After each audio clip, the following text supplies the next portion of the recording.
Je suis Madame Kabo Issa Sidikou, représentant résident de la Commission de l'Union économique et monétaire ouest-africaine au Sénégal.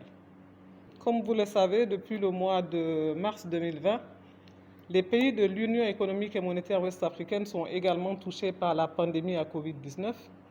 Pour le cas du Sénégal, c'était le 2 mars.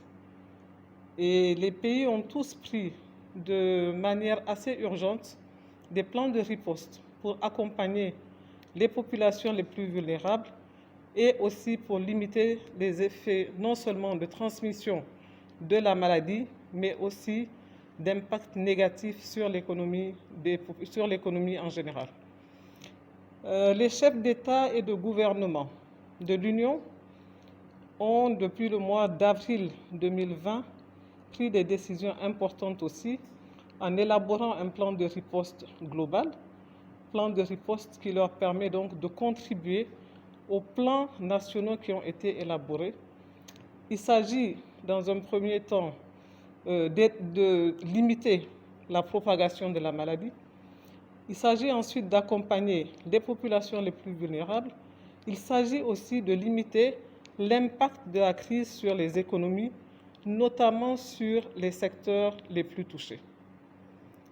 Du point de vue des institutions, organes et institutions de l'UEMOA, il y a eu plusieurs actions, il y a eu plusieurs initiatives qui ont pu permettre de déclencher une synergie et les institutions spécialisées autonomes qui sont la Banque centrale des États de l'Afrique de l'Ouest, la Banque ouest-africaine de développement, le Conseil régional de l'épargne publique et des marchés financiers ont pris des mesures allant dans le sens de la stabilité déjà du point de vue monétaire et aussi dans le sens d'une sécurité financière pour les économies.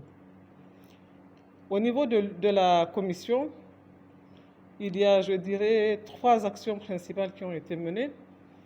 La première action, bien sûr, ça a été d'accompagner la Banque ouest-africaine de développement dans la bonification des intérêts aux États pour un montant de 15 milliards.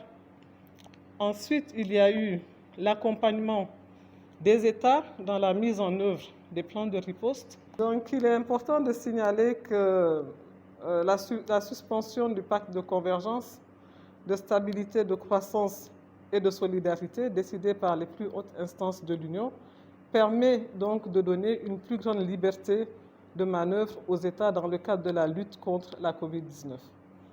C'est le lieu de rendre vraiment un hommage mérité à l'ensemble des ministres de la Santé de l'espace UEMOA qui ont fait preuve non seulement de résilience, qui ont fait preuve de solidarité, mais aussi d'engagement et de mobilisation.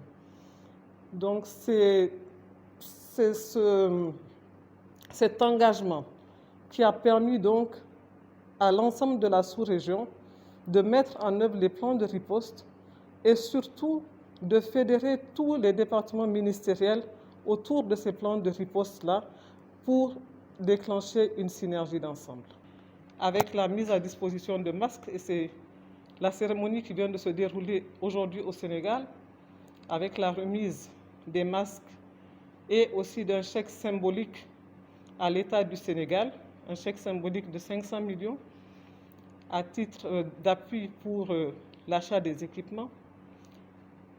La commission de l'UEMOA a aussi, dans ce rôle toujours de solidarité, accompagné les États dans la coordination générale des activités par secteur. Quand je dis par secteur, c'est vraiment à un niveau assez élevé, au niveau des ministres. Nous avons eu des réunions ministérielles de la santé, des transports, de l'agriculture, de l'énergie, des finances. D'une manière générale, tous les secteurs clés de l'économie ont fait l'objet donc de coordination dans les réponses à donner